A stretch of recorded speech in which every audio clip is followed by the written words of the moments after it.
Salut les youtubeurs, ici le professeur YouTube pour vous servir. On va voir dans cette vidéo comment ça se fait qu'il y a un certain nombre de vos abonnés qui ne sont pas au courant que vous postez des nouvelles vidéos et comment, par un effet opposé, parfois, une vidéo peut faire le buzz sur YouTube. Vous voulez que je vous dise?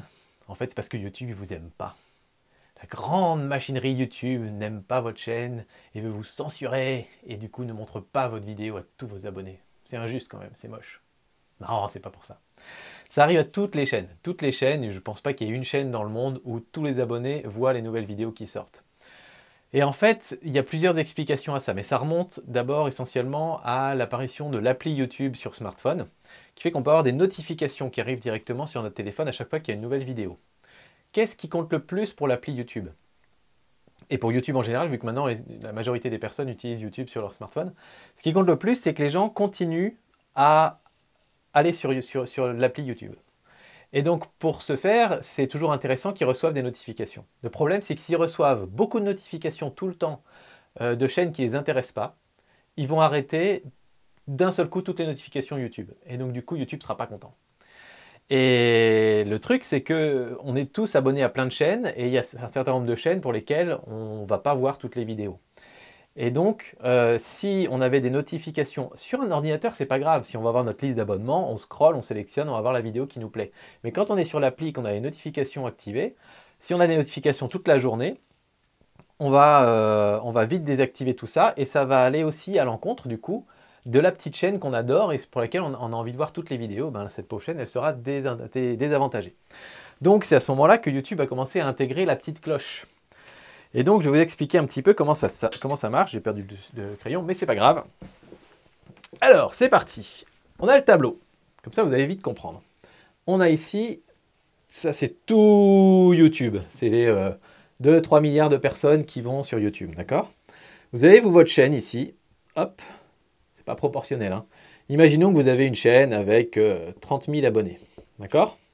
Vous avez dans cette chaîne, sur cette chaîne, peut-être 5000 personnes qui ont activé la cloche. Ok, alors je vais essayer de faire une cloche. Elle est horrible ma cloche. Vous avez 5000 personnes qui ont activé cette cloche. Au moment où vous sortez une vidéo, YouTube va envoyer une notification à toutes ces 5000 personnes. Ils vont tous recevoir une notification parce qu'ils ont activé la cloche. Voilà, ça c'est d'emblée. Ok, ces 5000 vont voir votre vidéo. Pour les 30 000 restants, YouTube va envoyer à tous ceux qui vont voir très régulièrement vos vidéos. Alors je ne sais pas combien ça va représenter, mais elle va envoyer à peut-être, j'en sais rien, 5000 personnes supplémentaires, parce que c'est des personnes qui sont abonnées à votre chaîne et qui en général vont voir toutes vos vidéos, ou dès qu'ils voient votre petite miniature qui apparaît, ils cliquent dessus, etc. C'est des gens qui vous aiment bien, mais qui pour une raison ou pour une autre n'ont pas activé la cloche. Il va leur envoyer aussi à eux. Et puis, YouTube va aussi l'envoyer de manière un peu plus sporadique aux gens qui ne sont pas abonnés mais qui regardent à peu près toutes vos vidéos. Ok, ça doit vous arriver dans votre flux de vidéos, dans votre flux de propositions de la part de YouTube, d'avoir régulièrement des vidéos pour lesquelles vous n'êtes pas abonné à la chaîne, mais puisque vous regardez de temps en temps leurs vidéos, ils vous les proposent. Moi j'ai des vidéos de Casey Neistat par exemple, je ne me suis jamais abonné à sa chaîne, mais j'aime bien de temps en temps regarder ses vidéos, il me les propose.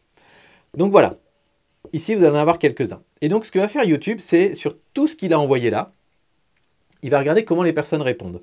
Et si en moyenne, sur toutes ces personnes-là qui d'habitude sont vos premiers fans, vous n'avez pas beaucoup de gens qui décident de regarder la vidéo ou de cliquer sur la petite miniature qui sera apparue, il va se dire « Ok, cette vidéo n'est pas forcément très intéressante, on stoppe là le truc ».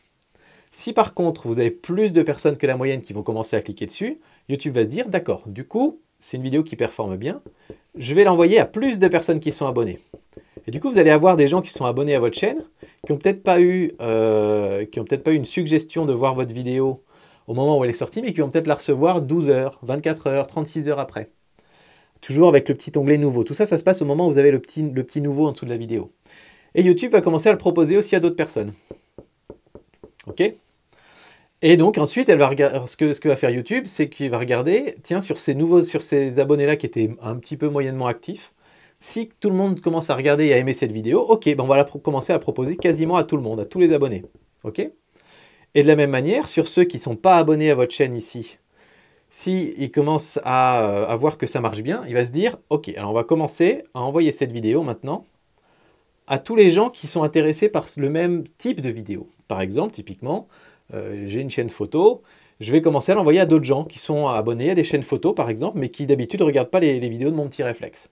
Et je vais voir comment ces gens réagissent. Donc on élargit, on arrive de plus en plus sur une cible qui à la base n'est pas forcément intéressée par mon contenu, mais puisque cette vidéo performe bien, il la propose de plus en plus à des gens à l'extérieur. Ensuite, s'ils voient que ça fonctionne là-dessus, ils vont commencer à le proposer à tous les gens qui suivent des vidéos high-tech.